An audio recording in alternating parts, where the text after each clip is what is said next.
खैबर पख्तूनख्वा की apex committee का पेशावर में इजलास हुआ। इजलास में वज़ीर आला खैबर पख्तूनख्वा अली अमीन गंडापुर, वफाकी वज़ीर दाखिला मोहसिन नकवी और दीगर हुक्काम ने शिरकत की। इजलास में कुरम के दोनों फ़रीक़ैन से असलहा जमा करने का मुत्तफ़िक़ा फ़ैसला किया गया।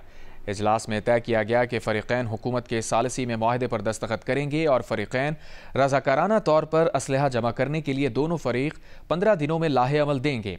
1 फरवरी तक तमाम असलहा इंतज़ामी के पास जमा किया जाएगा। 1 फरवरी तक इलाके में तमाम बंकर गिरा दिए जाएंगे।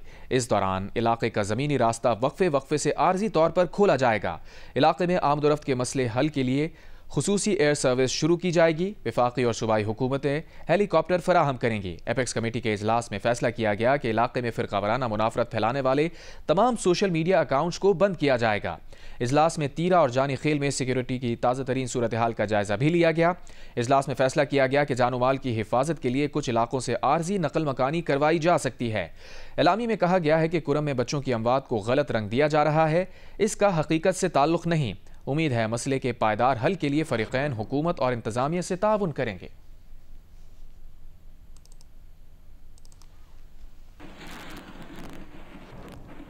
चेयरमैन पाकिस्तान पीपल्स पार्टी बिलावल भुट्टो ज़रदारी ने केपी और पंजाब के गवर्नर सिंध और बलूचिस्तान के वज़राए आला को हिदायत की है कि वो हुकूमत के साथ अपने राब्तों को मज़ीद तेज़ करें। उन्होंने कहा कि जब पाकिस्तान पीपल्स पार्टी की सेंट्रल एग्जीक्यूटिव कमेटी का इजलास हो तो इसमें इन राब्तों का मस्मत नतीजा सामने रखा जाए। तर्जुमान बिलावल हाउस के मुताबिक पाकिस्तान पीपल्स पार्टी के चेयरमैन बिलावल भुट्टो ज़रदारी की सरबराही में बिलावल हाउस में इजलास हुआ। इजलास में पंजाब के गवर्नर सरदार सलीम हैदर, खैबर पख्तूनख्वा के गवर्नर फैसल करीम कुंडी, सिंध के वज़ीर आला मुराद अली शाह, बलूचिस्तान के वज़ीर आला सरफराज बुगटी और पीपल्स पार्टी के सीनियर रहनुमा और रुकन कौमी असम्बली सैयद नवीद कमर ने शिरकत की। इजलास में मुल्क की मजमूई सियासी सूरत हाल पर तफसीली तबादला ख्याल किया गया। तर्जुमान के मुताबिक इजलास के शुरा ने हुकूमत के साथ होने वाले मुज़ाकरात की रोशनी में अब तक की पेशरफ्त से आगाह किया। इजलास के शुरा ने चेयरमैन बिलावल भुट्टो ज़रदारी को हुकूमत की जानिब से आइंदा होने वाली कानून साजी से मुताल्लिक़ भी ब्रीफिंग दी। इजलास के शुरा ने वफाकी हुकूमत की जानिब से मुख्तलिफ सूबों के साथ की जाने वाली यकीन दहानियों पर होने वाली पेशरफ्त पर अदम एतमाद का इजहार किया।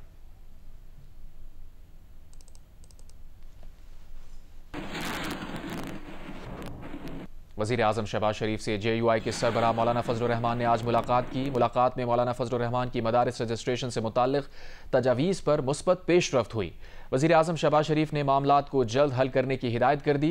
मुलाकात के बाद मौलाना फजलुर रहमान का कहना था कि सदर मुमलिकत ने बिल पर जो दूसरा एतराज़ भेजा वो आइनी तौर पर बनता ही नहीं। वज़ीर आज़म ने अच्छी नीयत से बात की। उम्मीद है मामला हल हो जाएगा। शायद इस मामले पर पार्लियामेंट के मुश्तरका इजलास की ज़रूरत ना पड़े। वज़ीर आज़म से होने वाली मुलाकात में स्पीकर कौमी असम्बली, वफाकी काबीना के अरकान और पीपल्स पार्टी के रहनुमा भी शरीक हुए। सुप्रीम कोर्ट में कल होने वाले जुडिशल कमीशन के इजलास का एजेंडा जारी कर दिया गया।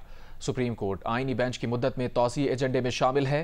सुप्रीम कोर्ट का आईनी बेंच जुडिशल कमीशन की जानिब से 2 माह के लिए बनाया गया था, जिसकी मुद्दत 4 जनवरी 2025 को ख़त्म हो रही है। 26वीं आईनी तरमीम के बाद सुप्रीम कोर्ट का आईनी बेंच 5 नवंबर 2024 से 4 जनवरी 2025 तक के लिए बनाया गया था।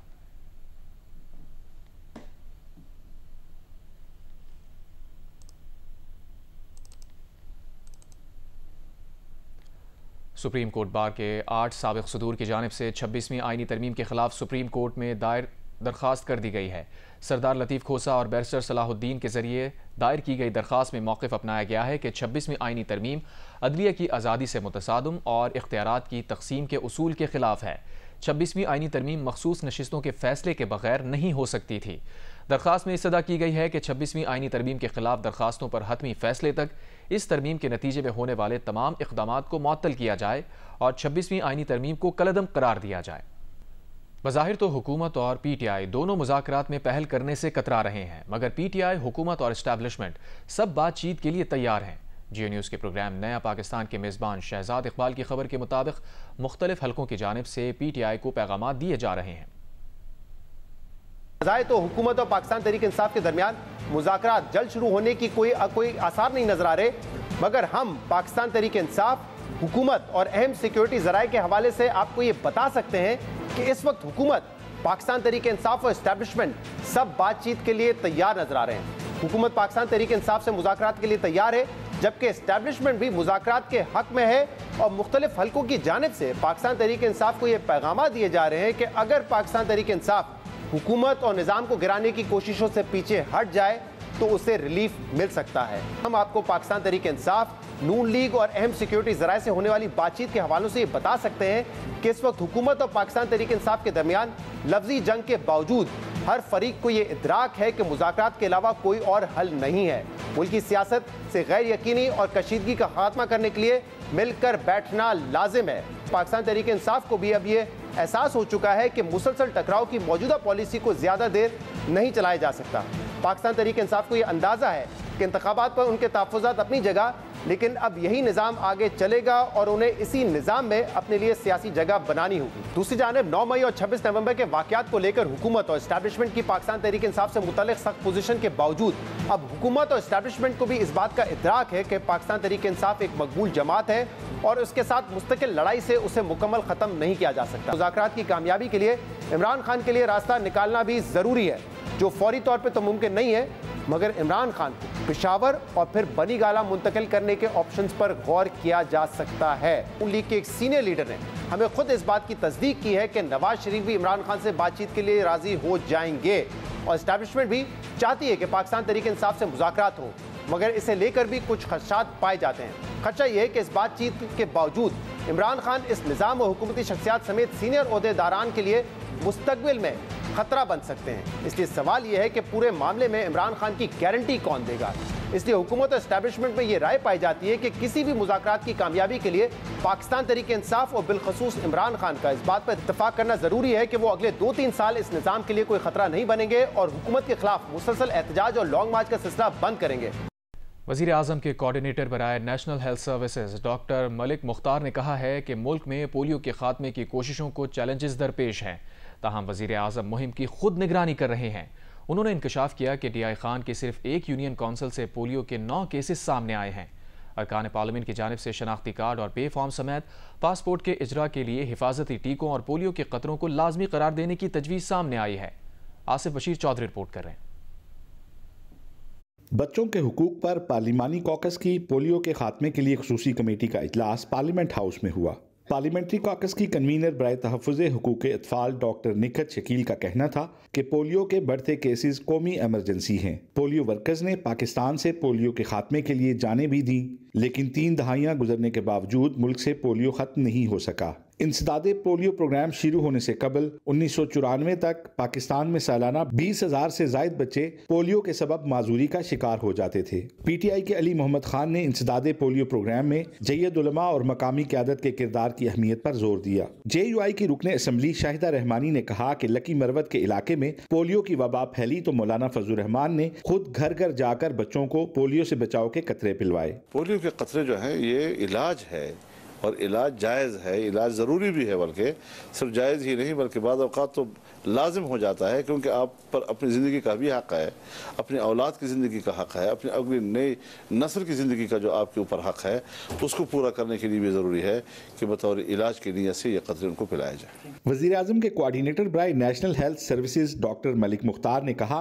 कि वालिदैन के ताउन के बगैर मुकम्मल कामयाबी मुमकिन नहीं। आपने बताया कि DI खान में किसी एक यूनियन काउंसिल में 9 केसेस निकले हैं, तो ये इसकी क्या वजह है सर? क्यों वहाँ पे हमारा कोई रीजंस की वजह से वहाँ पे वैक्सीनेशन प्रॉपर नहीं हो सकती सर, इसकी वजह से वहाँ पे एनवायरमेंटल सैंपल भी पॉजिटिव और केसेस भी पॉजिटिव। बैरिस्टर अकील मलिक ने वैक्सीन को पैदाइश और स्कूल रजिस्ट्रेशन से मुंसलिक करने की अहमियत पर जोर देते हुए कहा कि बच्चों को पोलियो और दीगर हिफाजती वैक्सीन न लगवाने वाले वालिदैन के खिलाफ कानून साजी होनी चाहिए। आसिफ बशीर चौधरी, जियो न्यूज़, पार्लियामेंट हाउस, इस्लामाबाद। वफाकी वज़ीर मनसूबाबंदी एहसन इकबाल ने कहा है कि पाकिस्तान और चीन के अवाम के दरमियान एक मजबूत और गैर मशरूत ताल्लुक़ है। दहशतगर्द CPAC की शानदार पेशरफ्त को नुकसान पहुँचाने में कामयाब नहीं होंगे। पाकिस्तान ने चीनी मनसूबों की हिफाजत के लिए 12,000 से ज़ायद मुस्तकिल फ़ौजी एहलकार तैनात किए हैं। बीजिंग में मीडिया से बातचीत करते हुए वफाकी वज़ीर ने कहा कि CPAC के दूसरे मरहले में पाकिस्तान न सिर्फ चीन की मदद हासिल करेगा बल्कि टेक्नोलॉजी समेत जदीद तहकीक से भी फ़ायदा उठाएगा। उन्होंने कहा कि जदीद और आला मयार की टेक्नोलॉजी से पाकिस्तान को ज़राअत के शोबे में ख़ास तौर पर फ़ायदा होगा। पाकिस्तान बरामदात बढ़ाने और सनत में पैदावारी सलाहियत और मुसाबिकत की बेहतरी की कोशिश कर रहा है। एहसान इकबाल ने कहा कि पाकिस्तान में डिजिटल टेक्नोलॉजी के एक मजबूत प्लेटफॉर्म के लिए ताउन के बेपनाह इम्कानात हैं। भारत से पाकिस्तान आए हिंदू यात्री लाहौर से कटास राज मंदिर चकवाल पहुंच गए। वो आज अपनी मजहबी रसूमात अदा करेंगे। कटास राज में तामीर किए गए रिहायशी कॉम्प्लेक्स में भारतीय हिंदू यात्रियों को कमरे अलॉट कर दिए गए हैं। यात्रियों ने अपने कदीम मजहबी स्थान कटास राज पहुंचने पर खुशी का इजहार किया। यात्रियों को स्पेशल बसेस के जरिए सख्त सिक्योरिटी में लाहौर से कटास राज लाया गया, जहां चकवाल आमद पर यात्रियों के जज्बात दीदनी थे। मतरूका वक्फ इमलाक बोर्ड की जानिब से यात्रियों का पुरतपाक इस्तकबाल किया गया और उन्हें खाना पेश किया गया। मतरूका वक्फ इमलाक बोर्ड के ज़ेरे इंतज़ाम भारतीय हिंदू यात्रियों के एजाज़ में मरकजी तकरीब दोपहर 12 बजे मुनक्किद होगी। कटास राज में मुनक्किद मजहबी रसूमात के इख्तिताम पर यात्री 22 दिसंबर को कटास राज से लाहौर रवाना होंगे।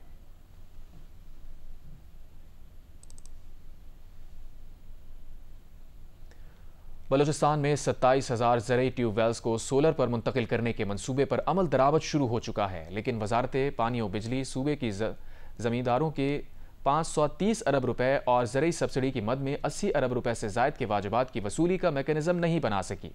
कोयटा से नदीम कौसर रिपोर्ट कर रहे हैं।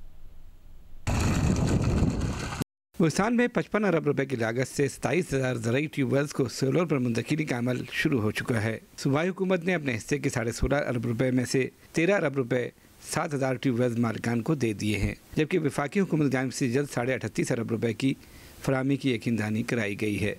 जिन लोगों को सोलर मिल गया है उसके बाद वो बिल्कुल भी बिजली इस्तेमाल नहीं करेंगे और जो हमारा मुआहदा है हम उस पर अनमन इंशाल्लाह हम उस पर खड़े हैं और उस पर हमके पासदारी करेंगे। कैस्को हुकाम के मुताबिक बलूचिस्तान में ज़रई सार्फिन के ज़िम्मे कैस्को के 530 अरब से ज़ायद के बकायाजात वाजिब अदा हैं। इसके अलावा ज़रई सब्सिडी की मद में हुकूमत बलूचिस्तान ने 55 अरब रुपए जबकि वफाकी हुकूमत ने 25 अरब रुपए अदा करने हैं। लेकिन सवाल तो यह है कि ज़मींदारों और हुकूमत के ज़िम्मे कैस्को के 600 अरब रुपए से ज़ायद के वाजिबात की वसूली का क्या तरीक़ेकार होगा। पेमेंट वो खुद फार्मूला बनाएंगे। जहाँ तक हमारे बकायाजात का है मामला, वो तो वाकई हमें 600 अरब से ज़्यादा इस वक्त हम लॉस पे गए हैं। बलूचिस्तान में कैस्को के वाजिबात का जिक्र किया जाए तो कहानी ही तवील है।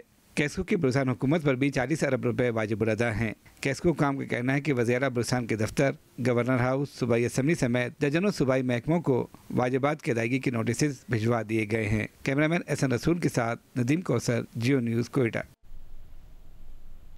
सेनेट की कायमा कमेटी खजाना का इजलास 24 दिसंबर को तलब कर लिया गया। इजलास में टैक्स कवानीन तरमीमी बिल 2024 पर गौर किया जाएगा।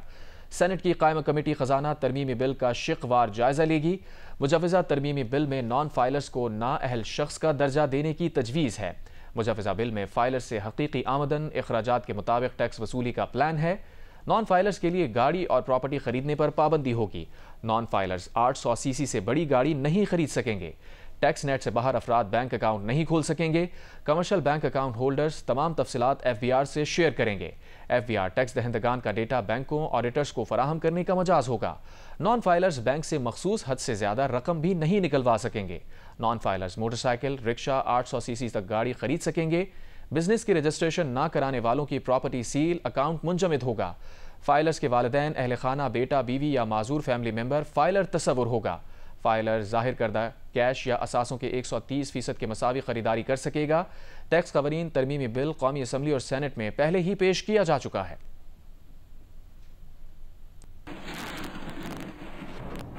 गुज़िश्ता रात कराची के इलाके कुरंगी के करीब पुल पर मोटरसाइकिल के हादसे में बाप बेटा जाँ बहक और वालिदा शदीद जख्मी हो गई। वाक़े का मुकदमा दर्ज कर लिया गया है। गुज़िश्ता 48 घंटों में शहर में 2 बच्चों समेत 7 अफराद ट्रैफिक हादसात में जान की बाजी हार गए। ज़िशान शाह रिपोर्ट कर रहे हैं।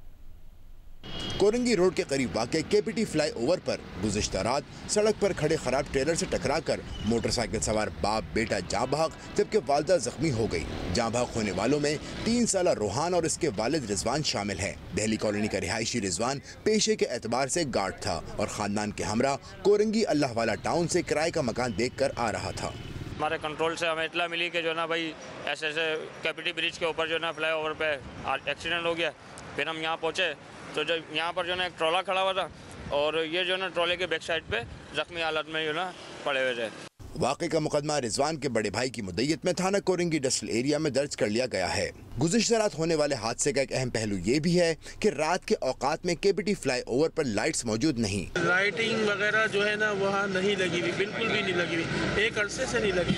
उनको लगाना चाहिए, ये मामला सही करने चाहिए। और भी दूसरे हादसा डेली होते हैं, ये एक नहीं हुआ, कई डेली होते हैं। इसको मामला को सही करना चाहिए, लाइट वगैरह लगवानी चाहिए। जबकि शहर में गुज़िश्ता 48 घंटों के दौरान 2 बच्चों समेत 7 अफराद हैवी ट्रैफिक की जद में आकर जाँ भाग हो चुके हैं। पिछले 48 घंटों में टोटल 5 हादसा हुए हैं। ज़्यादातर वाक़यात जो है ना वो डंपर और ट्रॉलर की टक्कर से हुए हैं। शहर में रवासाल हादसात में 720 अफराद से ज़ायद जाँ भाग और 7,500 से ज़ायद जख्मी हो चुके हैं। कैमरामैन अदनान हैदर के साथ जीशान शाह, जियो न्यूज़, कराची।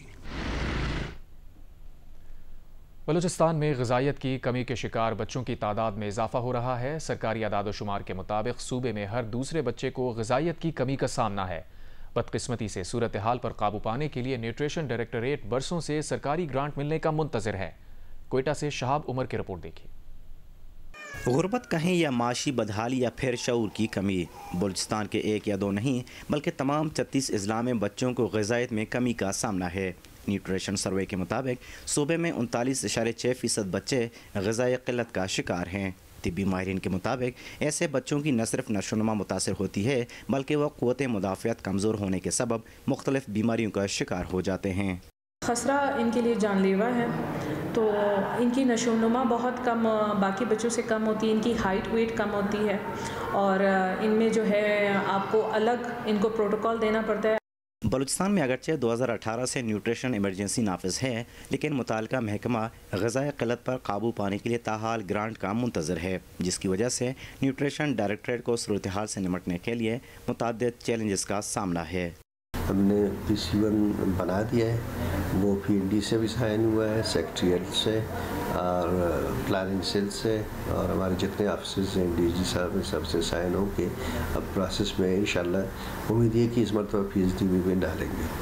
बलूचिस्तान में न्यूट्रिशन के हवाले से काम करने वाले माहिरीन का कहना है कि गुर्बत, बच्चों को मांग का दूध पिलाने में कमी, सैलाब, खुशसाली, ग़िज़ाई क़िल्लत इसकी अहम वजूहात हैं। अवामी हलकों का मुतालबा है कि हुकूमत को ऐलानात की बजाय इस हवाले से अमली इक़दामात करना होगा। कैमरामैन फ़याज़ अहमद के साथ शहाब उमर, जियो न्यूज़, क्वेटा। इस्लामाबाद की 3 मशहूर इमारतों के डिज़ाइन और ब्लू प्रिंट्स की इंस्टीट्यूट ऑफ आर्किटेक्चर की जानिब से तस्वीरी नुमाइश का इनेकाद किया गया। नुमाइश में नौजवान आर्टिस्ट ने पार्लियामेंट, सुप्रीम कोर्ट और फैसल मस्जिद के डिज़ाइंस और ब्लू प्रिंट्स के हाथों से बने स्केच पेश किए। नौरीन सलीम जंजुआ रिपोर्ट करें।